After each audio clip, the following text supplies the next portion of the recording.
Hey guys, welcome to Iceland. We are 64.2 degrees north, just 250 kilometers shy of the Arctic Circle. The air temperature is just above freezing, yet I am in here with nothing but a pair of shorts, sitting nice and comfortably in a natural pool that's the temperature of bath water. And let me tell you, it is absolute bliss. For me at least. How are the crew?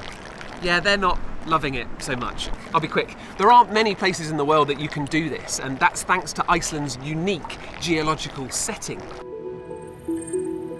The Earth's crust is the hard rock that makes up the top 20 kilometers or so of our planet. It's broken up into about 12 gigantic tectonic plates, and heat from the Earth's core causes convection currents in the semi-solid mantle just below the crust, and that pushes these tectonic plates around like toys in a bathtub. Where those tectonic plates separate, some of the immense heat from deep within the Earth can get closer to the surface. And that's what's happening right here. Beneath Iceland, the Eurasian and the North American plates are moving apart, and a plume of mantle material is upwelling from deep within the Earth. It's this unique geology that's responsible for Iceland's iconic volcanoes and its geothermal heat. Normally, temperatures will increase by about 35 degrees Celsius for every kilometre depth, but here in Iceland it gets much hotter, much quicker. Descend a kilometre below me and the temperature will soar by more than 200 degrees Celsius. All that geothermal heat is good for more than just scenery and a spa day though, so it's about time I get out and I show you how. I'm also a little bit wrinkly and the crew are not loving the cold.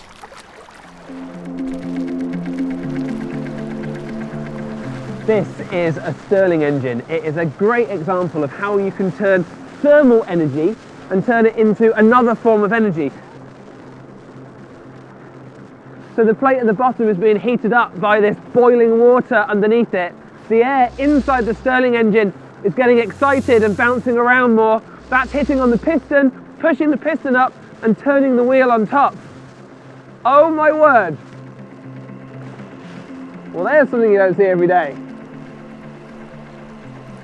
In Iceland, the very ground itself is a vast and inexhaustible source of geothermal energy. So the question is, could we scale this up and use that motion to drive an electromagnetic generator and create electricity?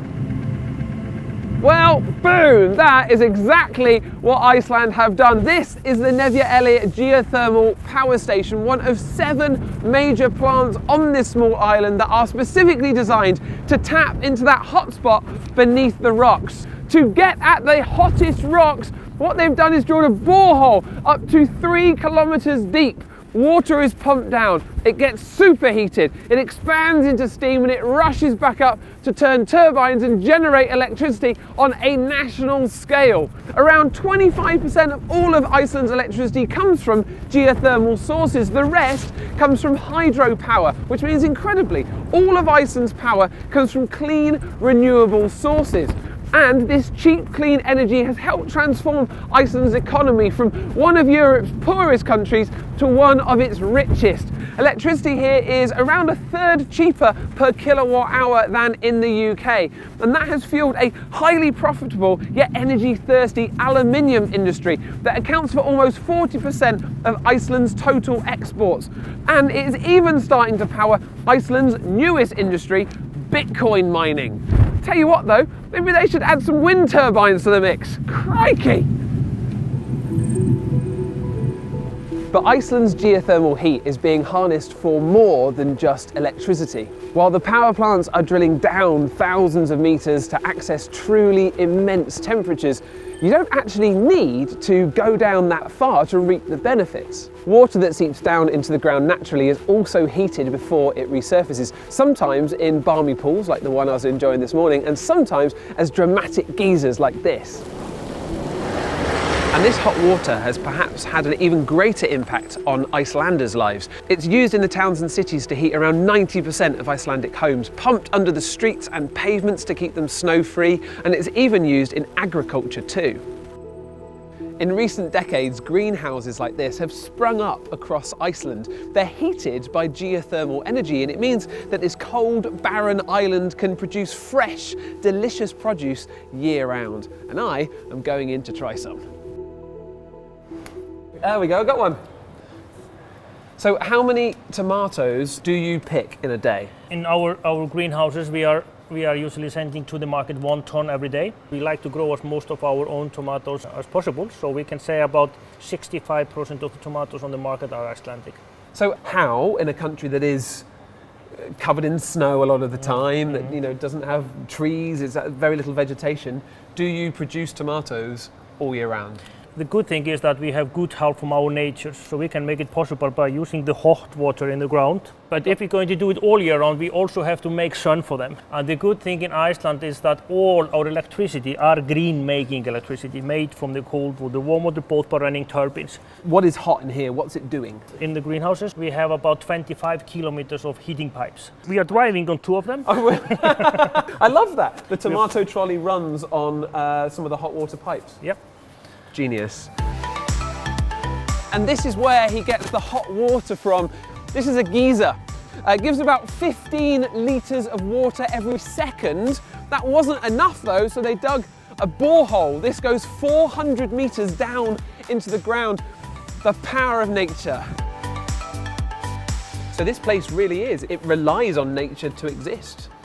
We try to do everything as natural as possible, and we can say our main goal is to make a perfect day for our plants every day of the year. So this is a happy tomatoes. And like tomatoes, they are 92% water. 92% water. So it's really important that the plant is getting good quality of water. And in Iceland we have so much good quality cold water coming from the mountains. So we can give them the same water that we are drinking in our houses. Can't get much fresher than that, can you? No. And then it's best to eat them straight from the plant. Take up one. May I? Mm-hmm. Literally just pick this. This is how they taste best. Oh, that's beautiful. So why is it important for Iceland to support farmers like yourselves? We should be a green buyers, not a grape buyers, and I think it's so important that we are buying local, because it's so much pollution for the world to be traveling across the world with all this food which we can easily grow or make in our own countries. I mean, the tomatoes which we pick here in the morning, they can be in the supermarket in the afternoon or the morning after. I think we could learn a lot from Iceland and other countries around the world, harnessing modern techniques, using renewable energy and shopping green and buying green. It's so much I think we can learn from this wonderful country. I think everybody should think about it, because we only have one earth, and we like to give the word to our children, the grandchildren, in a better mood. So it means a lot to me.